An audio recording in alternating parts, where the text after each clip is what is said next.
Հալեպի հայ համայնքի ներկայացուցիչներին կոչ են արել քաղաքում Սիրիայի ժամանակավոր իշխանությունների ուժերի եւ քրդերի միջև բախումների սկսվելուց հետո մնալ իրենց տներում։ Համապատասխան հայտարարությունը հրապարակել է տեղի գանձասար պարբերականը։ Ավելի վաղ Syrian Observatory for Human Rights մոնիթորինգային կենտրոնը հայտնել էր, որ Շեղ Մաքսուդ եւ Ալ-Աշրաֆիե շրջաններում բախումներ են տեղի ունեցել Սիրիայի ժամանակավոր կառավարության հետ կապված ուժերի եւ քրդական Ասայիշ ներքին անվտանգության ուժերի միջև։ Կենտրոնի տվյալներով մարտերի հետևանքով վիրավորների թիվը հասել է 16-ի։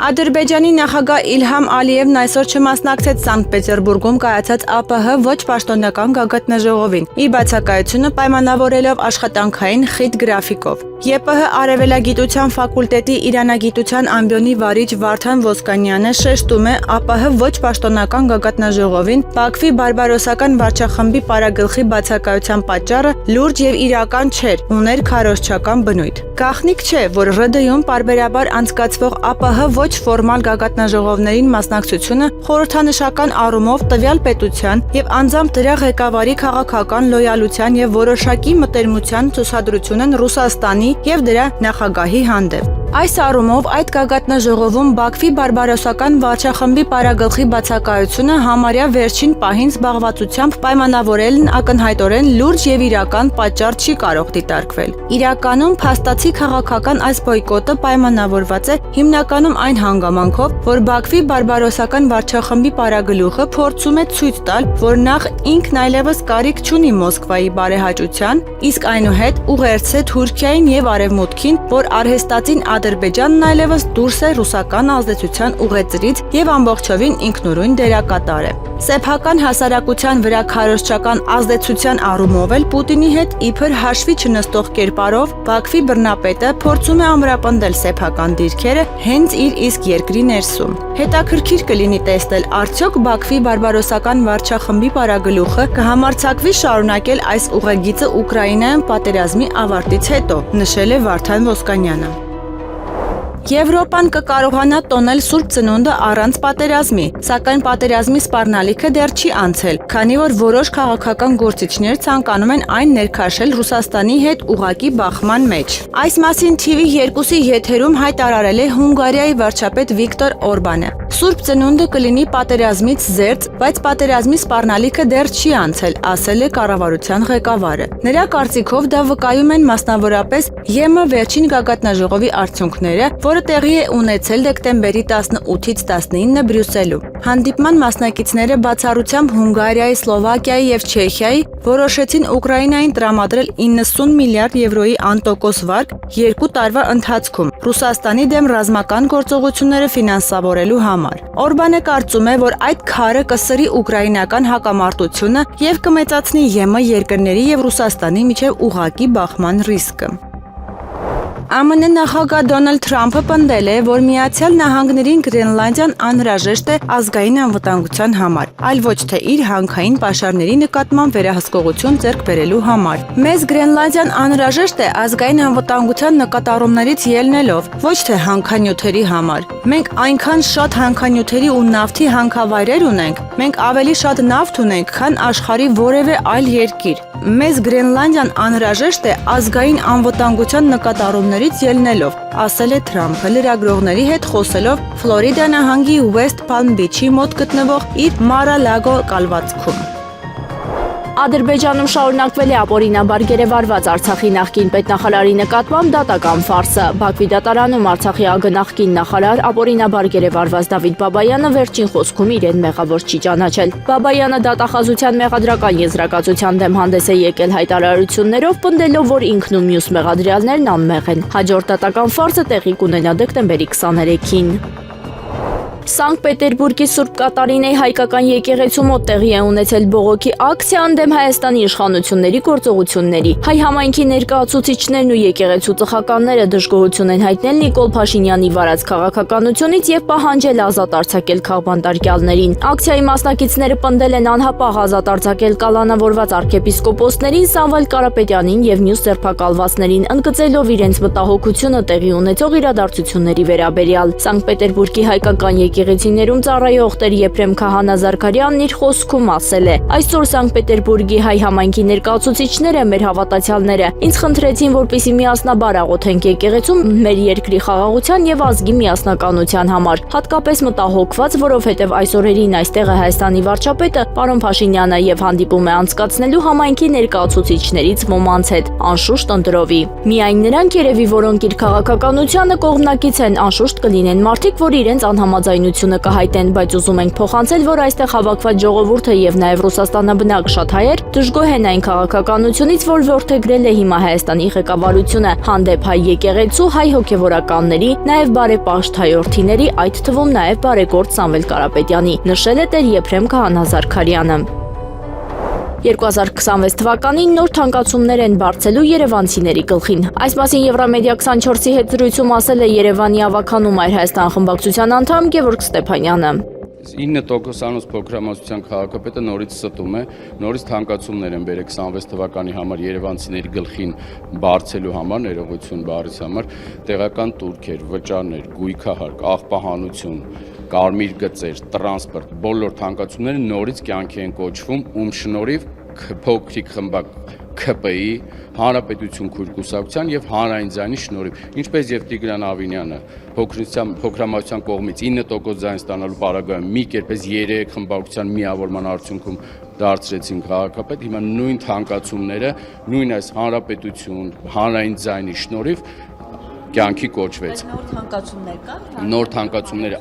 հենց առաջին հերթին դատարանը Արաչիատյան վերաքննիչ ճանաչել է ոչ իրավաչափ ապօրինի կարմիր գծերի թանկացում։ Մեզ մարդիկ դեմ են գնում դատարանին, նորից 26 թվականի համար ընդունում են, որ մենք նորից մտնենք դատարան, ելի այսպես ձգձգվի։ Հիմա իրենք գնում են ոչ թե դեմ Մայր Հայաստան խմբակցության ամբողջ Երևանին ու դատարանի որոշումը չեն կատարում։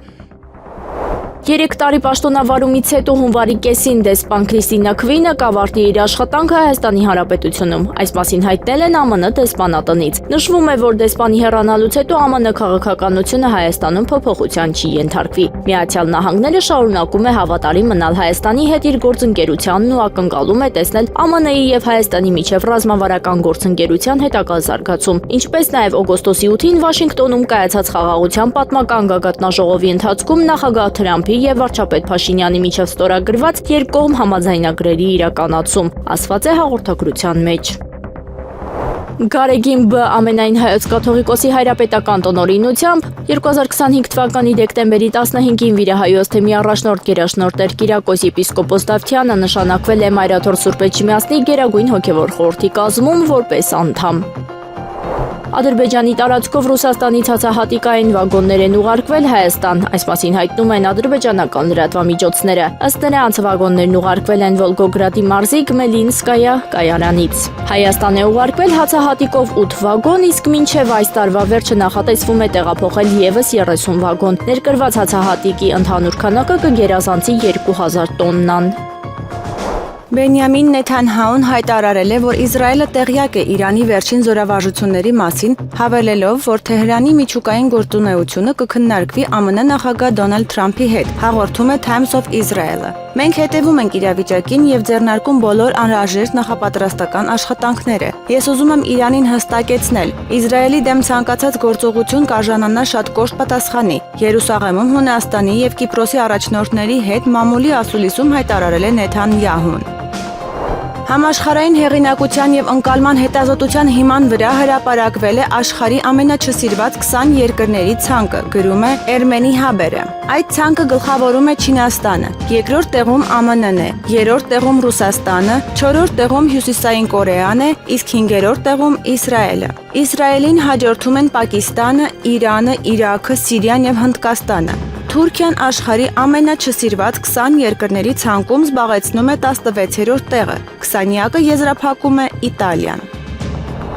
Ռուսաստանը բարձր է գնահատում Ռուսաստանի եւ Ադրբեջանի նախագահներ Վլադիմիր Պուտինի եւ Իլհամ Ալիևի միջև հոկտեմբերի 9-ին Դուշանբեում կայացած երկկողմ հանդիպման արդյունքները։ Այս մասին հայտարարել է Ռուսաստանի նախագահի մամուլի քարտուղար Դմիտրի Պեսկովը Ռոսիա-1 հեռուստաալիքին տված հարցազրույցում։ Պուտինն ու Ալիևը հանդիպել են Մոսկվայի եւ Բաքվի միջև հարաբերությունների վատթարացումից հետո առաջին անգամ Տաջիկստանի մայրաքաղաքում գտնվող կառավարական նստավայրում։ Ռուսաստանի ղեկավարը իր ադրբեջանցի գործընկերոջը մանրամասն ներկայացրել է Azal Embraer 190-ի կործանման հանգամանքները։ Պուտինը ընդգծել էր, որ պատճառը ուկրաինական անօդաչու թռչող սարքի թռիչքն ու ռուսական հոբ համակարգի տեխնիկական խափանումն էին եղել։ Նա նաև վստահեցրել էր, որ Մոսկվան փոխհատուցում կվճարի ավիավթարի զոհերի եւ վիրավորների ընտանիքներին։ Պուտինի հայտարարություններից հետո Ալիևը հատուկ շնորհակալություն էր հայտնել նրան տեղեկատվության համար։ Ադրբեջանի ղեկավարը նաև նշել էր, որ իր ռուս գործընկերը անձամբ է վերահսկում հետաքննությունը եւ իրավիճակը վերահսկողության տակ է պահում։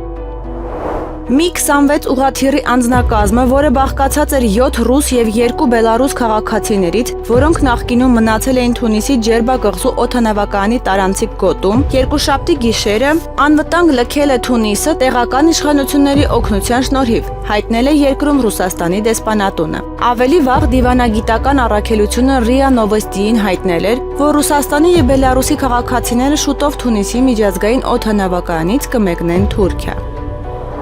Ուկրաինական հակամարտության կարգավորման համար անհրաժեշտ փաստաթղթերի հիմնական փաթեթը պատրաստ է։ Strana UA-ի փոխանցմամբ այս մասին հայտարարել է Ուկրաինայի նախագահ Վոլոդիմիր Զելենսկին։ Մեր բանակցային թիմը այսօր երեկոյան կվերադառնա ԱՄՆ-ից եւ առավոտյան ես զեկույց կունենամ Մայամիի հանդիպման արդյունքների վերաբերյալ։ Ամեն ինչ կարելի էր անել առաջին նախագծերի համար, արդեն արված է։ Ծրագրի 20 կետ կա։ Այն հավանաբար կատարյալ չէ, բայց ծրագիրը գոյություն ունի, ասել է Ուկրաինայի առաջնորդը։ Նրա խոսքով ամեն ինչ բավականին լավ է թվում։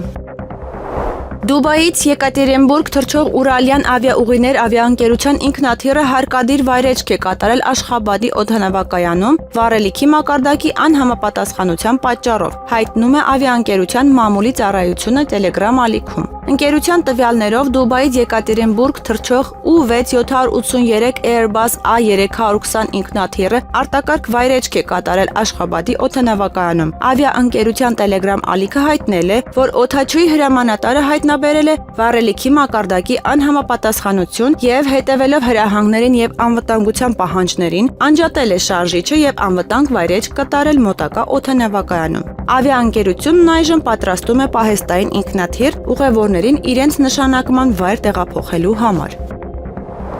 Սանկտ Պետերբուրգում տեղի ունեցել Հայաստանի վարչապետ Նիկոլ Փաշինյանի առանձնազրույցը Ռուսաստանի Դաշնության նախագահ Վլադիմիր Պուտինի հետ։ Իր խոսքում Ռուսաստանի Դաշնության նախագահը նշել է. «Հարգելի Նիկոլ Վովայի, ցանկանում եմ եւս մեկ անգամ ողջունել ձեզ, շնորհակալություն հայտնել ԵԱՏՄ-ի եւ ԱՊՀ-ի շրջանակներում կազմակերպված այս միջոցառումներին մասնակցելու համար։ Երկկողմ հարաբերությունները զարգանում են։ Մեր առևտրաշրջանառությունը կանոնավորվել է, երեք մենք խոսել ենք դրա մասին։ Եթե 2024 թվականին այն գերազանցել է 11 միլիարդ, ապա այս տարվա առաջին 9 ամիսներին այն կազմել է 4.5 միլիարդ։ Սա նույնպես լավ ցուցանիշ է եւ մեզ հիմք է տալիս կարծելու, որ մոտ ապագայում մենք այն կավելացնենք», ասել է Պուտինը։ Իր հերթին վարչապետ Նիկոլ Փաշինյանը նշել է. «Շատ շնորհակալ եմ Վլադիմիր Վլադիմիրի հրավերի համար։ Մեր տարածաշրջանում շատ կարևոր եւ բարեբախտաբար դրական զարգացումներ են տեղի ունենում եւ ես կցանկանայի շնորհակալություն հայտնել ձեզ Հայաստանի եւ Ադրբեջանի միջև խաղաղության գործընթացին ձեր աջակցության համար։ Եվ ինչպես մենք ասում էինք օգոստոսի 8-ից հետո մեր հեռախոսազրույցում, ձեռք բերված խաղաղությունը նոր հնարավորություններ կբացի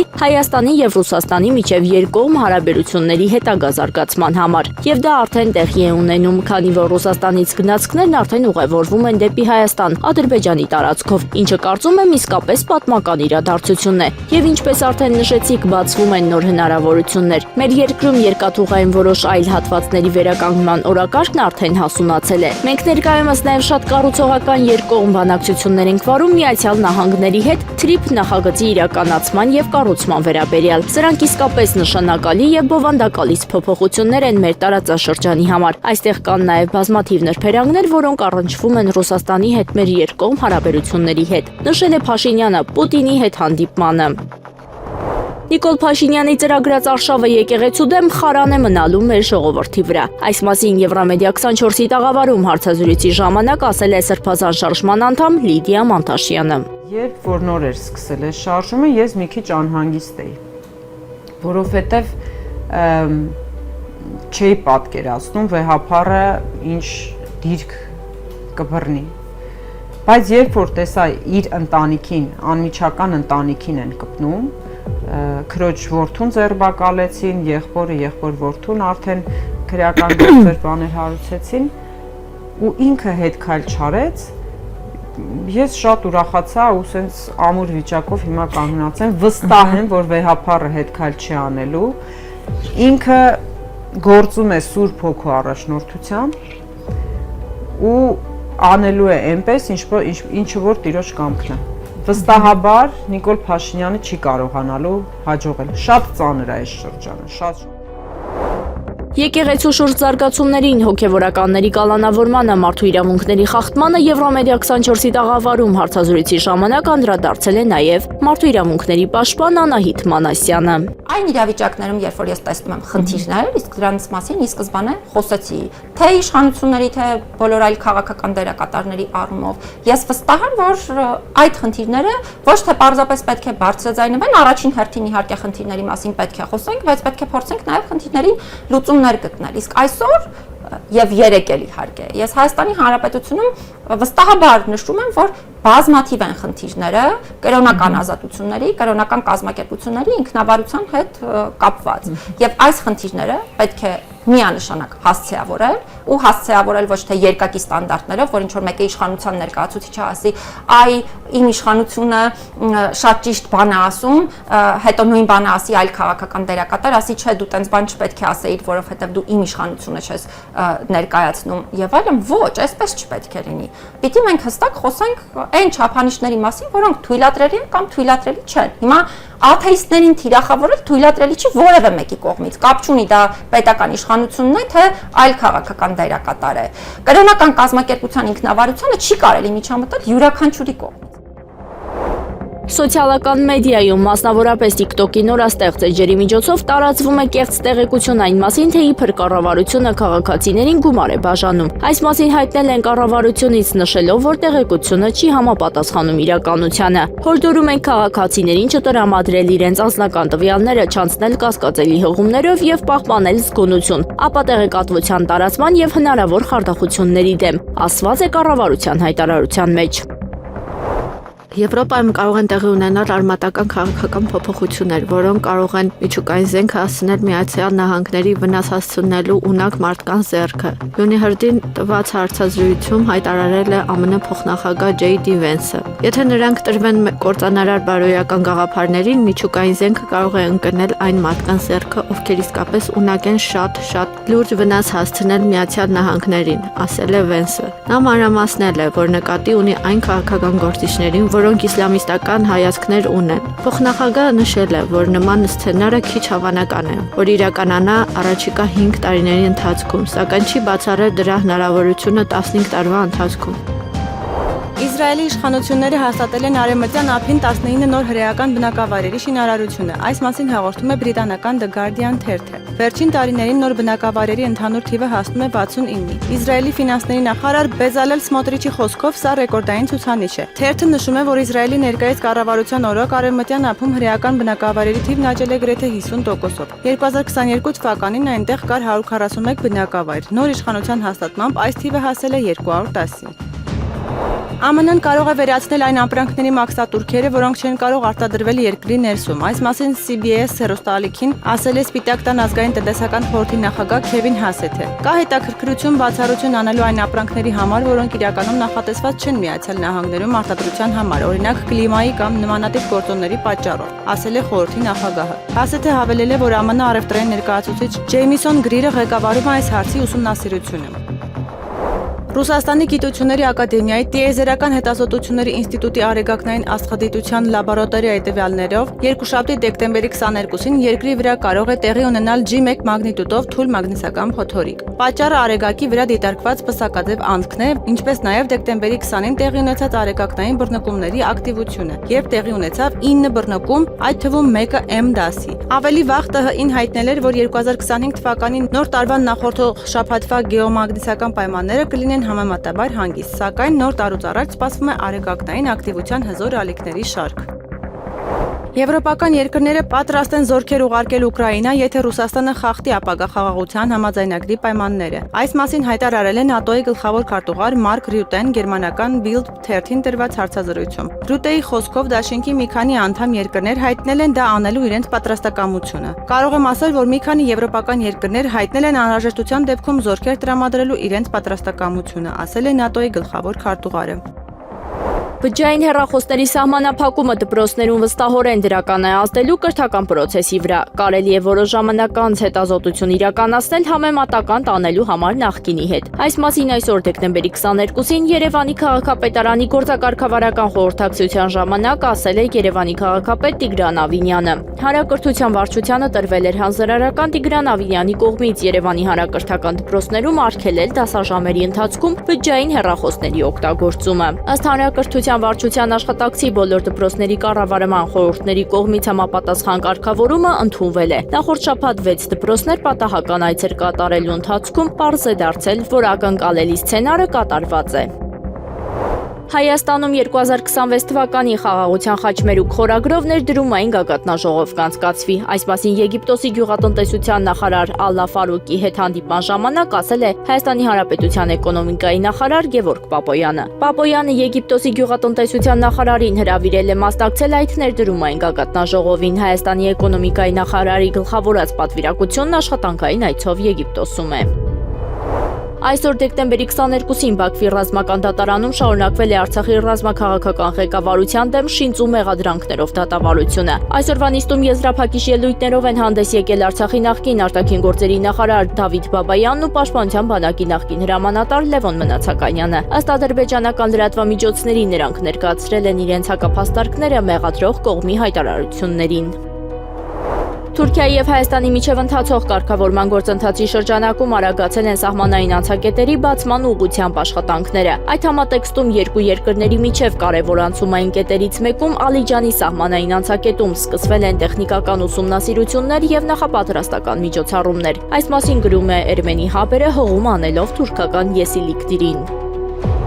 Հրապարակման համաձայն Ադրբեջանի եւ Հայաստանի միջև 44-օրյա պատերազմից հետո խաղաղության պայմանագրի ստորագրումը նպաստել է տարածաշրջանային կարգավորման գործընթացին, որի գործնական քայլերից մեկը դարձել է անցած շաբաթ Ադրբեջանի կողմից Հայաստան վառելիքի մատակարարումը, որպես առաջին առևտրային նախաձեռնություն։ Թուրքիայի եւ Հայաստանի միջև դիվանագիտական շփումների առաջընթացի պայմաններում Ալիջանի անցակետում իրականացվող աշխատանքները նպատակ ունեն անցակետը սկզբնական փուլում բացել բեռնափոխադրումների համար մարգարայի կամրջով, իսկ հետագայում նաև ուղևորափոխադրումների համար։ Նշվում է, որ ծրագրի շրջանակում նախատեսվում է Ալիջանի ճանապարհի լրացուցիչ շինարարություն, այն միացնելով Քարաքոլոնիու շրջանի Խաչմերուկին եւ Զանգեզուրի ճանապարհին, ինչը հնարավորություն կտա բարելավել կապը Իգդիրի ուղղությամբ եւ բարձրացնել տարածաշրջանային առևտրի ու լոգիստիկ հնարավորությունները։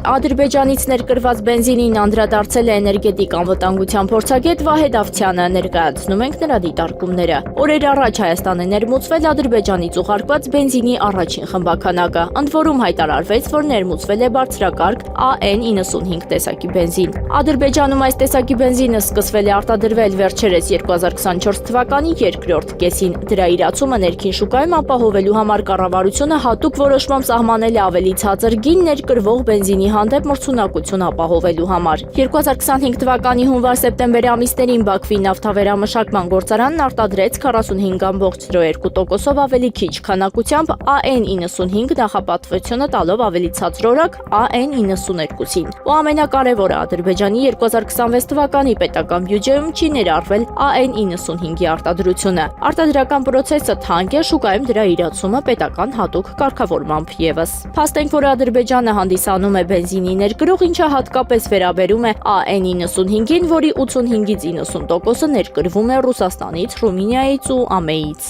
Այսպիսով մեծ հավանականությամբ Ադրբեջանը Հայաստան է ուղարկել երրորդ երկրի ծագում ունեցող բենզին Վրաստանի տարածքով։ Նույն այն բենզինը, որը սև ծովով կամ վերին լարձով, այնուհետև վրացական ենթակառուցվածքներով ներմուծվում է Հայաստան։ Ահա այսպիսի տնտեսական կապեր, նշել է Վահեդ Ավցյանը։